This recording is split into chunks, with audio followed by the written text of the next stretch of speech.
Olá, tudo bem? Está começando mais um podcast R7 Fala Comigo, esse nosso espaço tão democrático que a gente recebe diversas pessoas para conversar com a gente, trazer assuntos do dia a dia que são tão importantes. Hoje a gente vai falar um assunto que tá na boca do povo sempre. A gente sempre fala sobre o sistema prisional do Rio de Janeiro, todas as suas polêmicas e também a diversidade que esse assunto remete para a gente, porque tem muitos mitos também que estão na cabeça das pessoas. Hoje a gente resolveu, então, receber uma pessoa que vai enriquecer muito o nosso papo, que é a Maria Rosa Nebel, secretária de Administração Penitenciária, que está aqui. Não tem ninguém melhor do que ela para falar sobre tudo que acontece dentro dos presídios. Secretária, muito obrigado pela sua participação. Obrigada a você, bom dia Felipe, bom dia a todos os nossos ouvintes, telespectadores, internautas, uma honra estar aqui com vocês hoje. A honra é toda nossa, acho que vai ser um assunto muito legal. Queria começar te perguntando sobre hoje, como é que está hoje o sistema prisional do Rio de Janeiro. A gente sabe que tem dificuldades, que tem muitos presos, mais do que a gente poderia receber. Como é que você faz essa leitura hoje? O que a gente tem de positivo e de dificuldades hoje? Como é que é a sua leitura do sistema prisional hoje do Rio de Janeiro? Felipe, o sistema prisional do Rio de Janeiro, a gente já inicia logo dizendo que é um sistema prisional único, ele é diferenciado de todos os demais estados. Hoje nós temos um efetivo de 45 mil presos. Desses 45 mil presos, nós temos 1.900 mulheres e 16 mil presos provisórios. E temos, além da capacidade, hoje quase que 17 mil presos. Então, se eu falar para você que é um sistema, ele é controlado, porque há um tempo nós não temos rebeliões, nós não temos motins, matanças, essas questões todas mais sensíveis. Mas falta muito ainda para a gente ser para a gente estar no topo, aí, pelo menos nas 10 unidades do Estado, em referência, sobretudo na ressocialização, no trabalho do preso, que está na LEP. Então, falta muito ainda, mas é um sistema que a gente consegue lidar com ele, sobretudo quem está na ponta e quem conhece o sistema como a nossa gestão e como eu também, que eu tenho 31 anos de sistema prisional. A gente fala muito sobre, e as pessoas falam também, sobre a ressocialização, a dificuldade que né? Eu, recentemente, a convite da secretária, estava entrevistando ela, a gente até pode recuperar, de repente, essas imagens. Ela me convidou para visitar, foi Bangu 3, acho. Bangu 2, Alfredo Trajano. E eu entrei ali, foi engraçado quando a gente vai, presencialmente, quando a gente pisa o pé ali, a gente entende um pouco melhor do sistema. Me surpreendi também com coisas positivas, adorei a escola ali, a biblioteca. Mas a gente sabe das dificuldades, que é ressocializar um preso ali dentro. Como é que você vê essa questão? O preso hoje consegue sair dali ressocializado? Quem quer, eu acho que sempre é possível, como é que é essa questão da ressocialização? Isso é um tema que está sempre presente nas conversas de vocês também, do como pode melhorar essa questão para tentar recuperar a pessoa que chegou ali? Felipe, não há que se falar em não reincidência se a gente não tiver esse viés da ressocialização através do trabalho, da qualificação, do estudo, até mesmo da leitura que dá uma reforma realmente na pessoa do cárcere. Então, às vezes eu falo que há muita também a sociedade, às vezes eu acho que a gente tem que deixar de ser hipócrita um pouquinho, porque se a gente reclama da reincidência de 70%, se o indivíduo vai preso e a gente não dá nenhuma oportunidade, temos demanda, eles querem muito trabalhar, eles querem muito se qualificar. A grande maioria do cárcere, Felipe, não é envolvido com organização criminosa, não faz tráfico de arma, de fuzil, A maioria não? A maioria não. A grande massa do cárcere hoje é aquele ladrãozinho ali, aquele que roubou, que furtou o celular, que vê você passando na rua, que olha o seu cordão e quer o seu cordão e que mete a mão no seu cordão para comprar uma pedra de crack, para suprir o vício dele, é drogadito. Então, assim... Não faccionado. Não faccionado. Foi bom você tocar nesse assunto. Hoje nós temos 46% da nossa fatia carcerária de PVI dentro do PVI neutro e 44% do Comando Vermelho. Então, você há de convir que a grande massa não é envolvimento. E desses 44% também do Comando Vermelho, muitos também não são do topo da cadeia do crime organizado.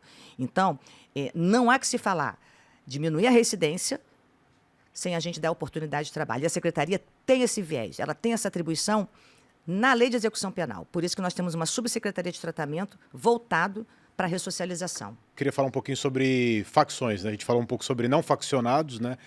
Sobre pessoas também do trabalho ali. Agora a gente chega até a raiz da questão SEAP, que são facções criminosas, né? A gente sabe que tem domínios de facções criminosas ali dentro, que tem questões de domínio, de guerra, de facções que a gente tem que separar. E a gente tem lideranças ali muito importantes. Quem manda hoje no presídio no Rio de Janeiro? É o Estado ou é o crime organizado? Sempre será o Estado. Sempre será o Estado, Felipe. De todo modo, hoje nós temos 6 facções. Então, a gente precisa, sim, falar um pouquinho de cada uma. O Comando Vermelho hoje é uma facção que ela tem uma fatia de 36%, sendo que as lideranças se encontram em 2 unidades prisionais, que é o Gabriel Castilho e Vicente Piragibe, que outrora era Vicente Piragibe e hoje é Benjamin de Moraes. Uhum.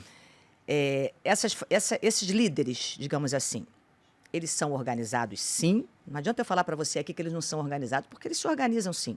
Eles se organizam e a gente está vendo isso aqui fora nessa guerra que a gente está vivendo, né, hoje entre essas 2 facções, que é o Comando Vermelho e o terceiro Comando Puro. Uhum.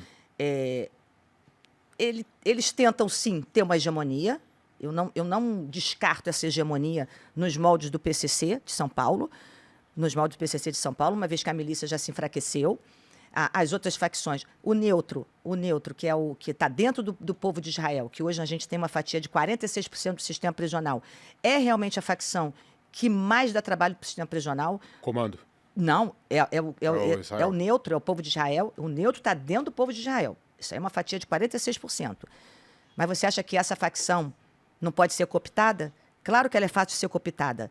Então é muito preocupante, sim, essas facções dentro dos presídios do Rio de Janeiro. A gente precisa, sim, de forma premente, isolá-los, né? Ou seja, em razão de telefone celular. Isso, para mim, é a coisa mais nociva que tem no sistema prisional. É você ter um celular dentro da unidade prisional. Celular dentro de uma unidade prisional significa um fuzil na mão de um preso aqui fora, de um bandido aqui fora. Então, assim, Felipe, o Comando Vermelho, ele é organizado.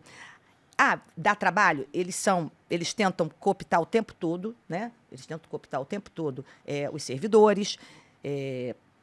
Teve um episódio, né, que foi aquela visita íntima não autorizada. Queria falar disso também. Das 3 lideranças, né, lá digamos, do Gabriel Castilho, e que houve a punição, inclusive um deles está no Presídio Federal. As carteiras foram suspensas e eles ficaram 10 dias no isolamento. Mas assim, Felipe, a gente o tempo todo precisa estar visando coibir a atitude deles dentro do sistema prisional. Que eles tentam o tempo todo. Como é que são essas tentativas? Oferece quanto? Felipe, eu não vou entrar nessa questão, mas eles têm poder aquisitivo. E hoje eu não vou dizer que é só o Comando Vermelho, não. Essa facção do neutro e do PVI está com poder aquisitivo altíssimo. Você vai ver quantos advogados que tem. Você vê pelo número de advogados que presta assistência. Então, é o tempo todo a gente tentando desmistificar esse poder deles dentro da unidade prisional. Dentro da unidade prisional, hoje mesmo a gente está fazendo uma geral lá no Gabriel Castilho. Hoje está sendo feito de manhã lá uma geral do Gabriel Castilho. Não tem essa de aqui o policial não entra. A gente entra em qualquer lugar, a qualquer hora, em qualquer unidade prisional, seja de líderes ou não, Felipe. Seja de líderes ou não. Querer falar que o sistema prisional do Rio de Janeiro, quem não conhece, são pessoas que acham que entende de sistema prisional, de facção, que tem muito penitenciaristas por aí, né? Penitenciólogos que eu falo, né? Uhum. Quem dá mais trabalho, o Comando Vermelho ou o terceiro comando? Depende do que você fala que é trabalho. O trabalho do dia a dia, é claro que é o neutro, que é o Comando Vermelho, eles são disciplinados. Eles são disciplinados dentro de do dia a dia, da rotina da unidade prisional. Já o povo de Israel, eles não têm uma liderança, eles não têm uma organização. São várias subdivisões dentro de uma facção. Então, eles fazem o que querem, todo o tempo. Eu tenho um grande número de presos do neutro em isolamento. Isso é horrível, você ter presos dentro de isolamentos, porque não podem conviver dentro de efetivo algum. Mudando um pouquinho de assunto, um dos maiores problemas que a gente vê hoje na SEAP é a questão de corrupção de agentes, né? A gente sabe que é um problema difícil de combater, que é um trabalho que eu sei que você está ali à frente. Mas como é que é essa questão para vocês? Você que você já foi uma agente penitenciária também. Eu sou. Você né? E já estava ali na ponta, né? Você sabe como é, você sabe como é que é a oferta também, né? Que a gente sabe das facções. E como é que vocês trabalham para isso, para evitar essa corrupção que é tão ruim para o sistema em si, né? Felipe, primeiro não é só na SEAP, né? Uhum, claro. A corrupção, ela é sistêmica, ela se dá em todas as áreas, e não somente nas áreas de segurança, e não somente nos servidores públicos do Estado, nem do município. Se dá em qualquer ambiente de trabalho, né? A corrupção mas a gente vai falar da SEAP porque a gente Claro. aqui está discutindo a SEAP. Os policiais penais, o Felipe, a sua grande maioria tem um trabalho sério, comprometido. Condições de trabalho que você viu lá não são das melhores, pelo contrário, a gente tem buscado melhorar os espaços, né, físicos das unidades prisionais, e às vezes as pessoas falam, mas você está melhorando o espaço para o preso? Não. No que a gente melhora um espaço físico para o preso, automaticamente você está melhorando para toda uma gestão, né? Seja para o diretor, subdiretor, os policiais, trabalho, né? O ambiente de trabalho, né? Ele fica mais harmonioso, ele fica mais saudável e mais humano. E essa questão da corrupção, desde que nós assumimos, para a gestão, ela é prioridade. Nós temos uma corregedoria atuante, uma corregedora que também é policial penal de carreira, um subcorregedor que trabalha em parceria com o nosso setor de inteligência. E assim, Felipe, não temos